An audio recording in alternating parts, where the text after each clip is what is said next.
Subscribe करें और bell दबाएं ताकि कोई खबर रह न जाए।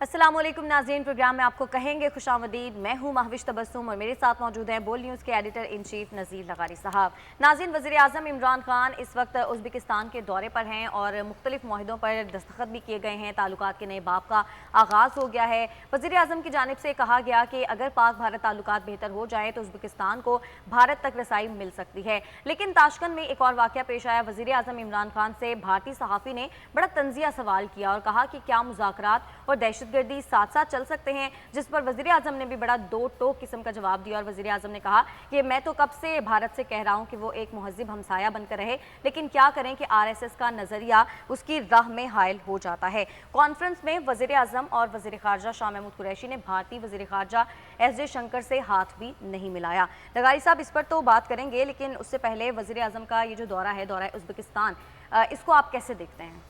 मेरे ख्याल में कि हमें एक बात का इदराक होना चाहिए बतौर रियासत भी और बतौर मुमलिकत भी और हमें बतौर एक शहरी के भी जी, कि हम दुनिया में रह रहे हैं और ये ख़ित्ता, ये सरज़मीन जिसका नाम पाकिस्तान है, ये लैंड ऑफ द अपॉर्चुनिटीज़ है, जिसे हमें किसी सूरत में ज़ाय नहीं करना है। ये साउथ एशिया, सेंट्रल एशिया और मिडिल ईस्ट के संगम पर वाक़ है और फार ईस्ट के लिए भी एक गुज़रगाह, एक दरवाज़ा हो सकता है। तो हम दुनिया के अहम तरीन जोग्राफ़िया पर वाक़ हैं और हमें अपनी जोग्राफ़ियाई अहमियत का एहसास होना चाहिए। और मेरा ख़्याल है कि वज़ीर आज़म को या उनके इर्द गिर्द लोगों को इस अहमियत का एहसास है। और वो पड़ोसियों के साथ जो मुलाकातें कर रहे हैं, जो उनसे जाकर देख रहे हैं और अपॉर्चुनिटीज़ को तलाश भी कर रहे हैं और अपॉर्चुनिटीज़ को ज़्यादा वाज़े भी कर रहे हैं, तो दुनिया को इस तरफ देखना है।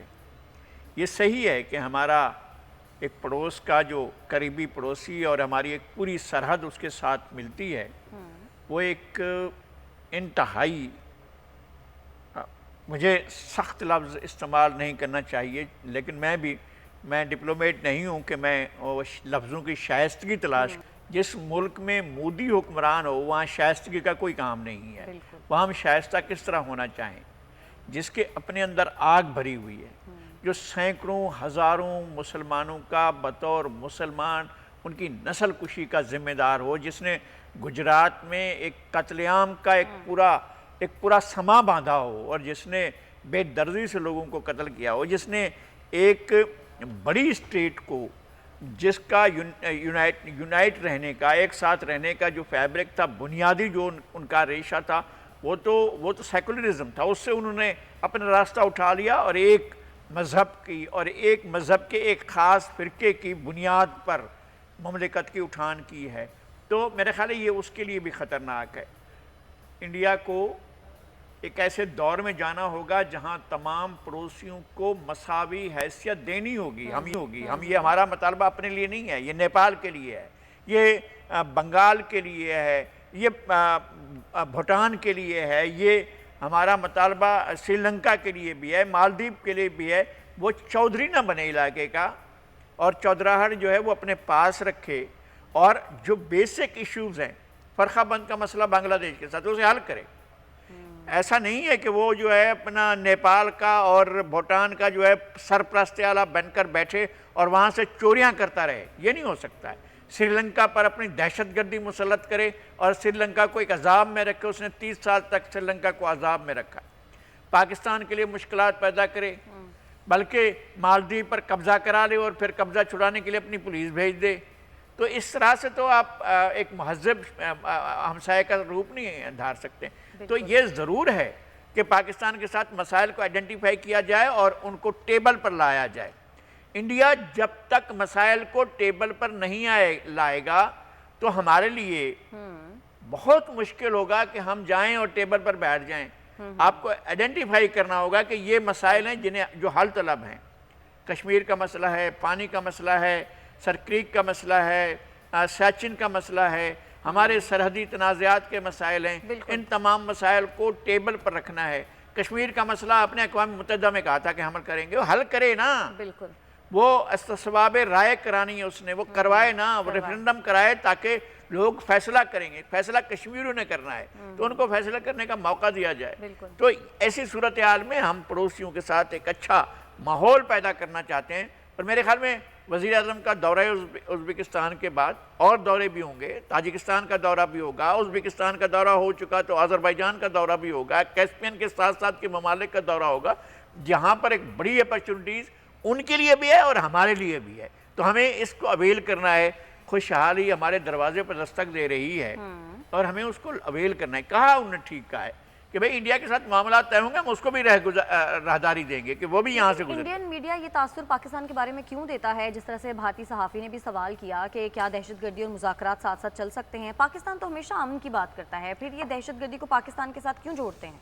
اچھا، بھارت کے لیے ذمہ داری نہیں ہے کہ وہ اپنے ملک کے اندر داخلی سطح پر وہ جو اس نے اپنے ملک کو بکھیر کے رکھ دیا ہے، اس کو اس بنیاد پر تو انسانوں کو بطور انسان زندہ رہنے کا حق دے کہ اگر مسلمان ہے تو زندہ رہے، اگر عیسائی ہے تو زندہ رہے، اگر بدھ مت کا ماننے والا ہے تو زندہ رہے، اگر وہ جین مت کا ماننے والا ہے تو زندہ رہے، اگر وہ سنہالی بولتا ہے تو زندہ رہے، اگر وہ بنگالی بولتا ہے تو زندہ رہے۔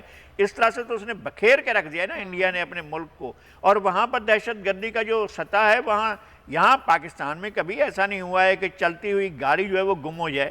انڈیا میں تو ایسے بہت سے وارداتیں ہیں، پوری کی پوری 6 ریاستیں ایسی رہی ہیں جہاں جو ہے وہ ریٹ آف دا اسٹیٹ کبھی بھی نہیں رہی ہے۔ تو یہاں ادھر اور ویسٹ کی طرف ہمارے ساتھ ملتی ہوئی کشمیر کے اندر کبھی امن رہا ہے، ایسٹ پنجاب کے اندر کبھی امن رہا ہے، ایون ہریانہ اور راجستھان میں ہریانہ سے اور پنجاب سے اس دفعہ جو کسان نکلے تو ان کو کبھی انصاف ملا ہے۔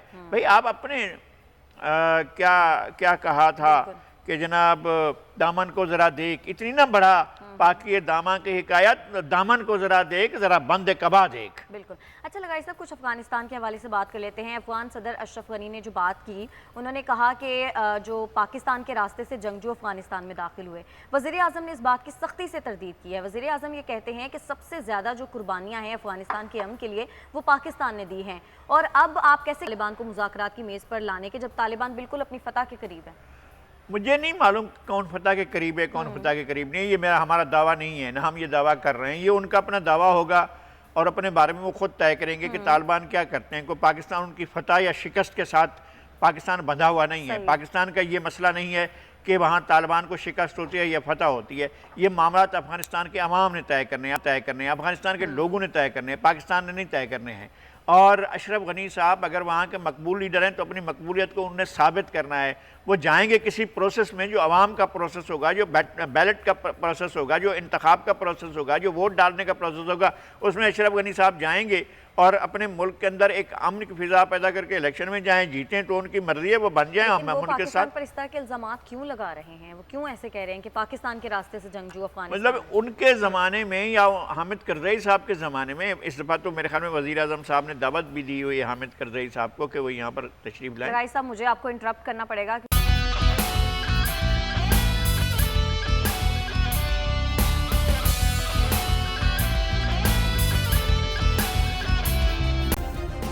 سبسکرائب کریں اور بیل دبائیں تاکہ کوئی خبر رہ نہ جائے۔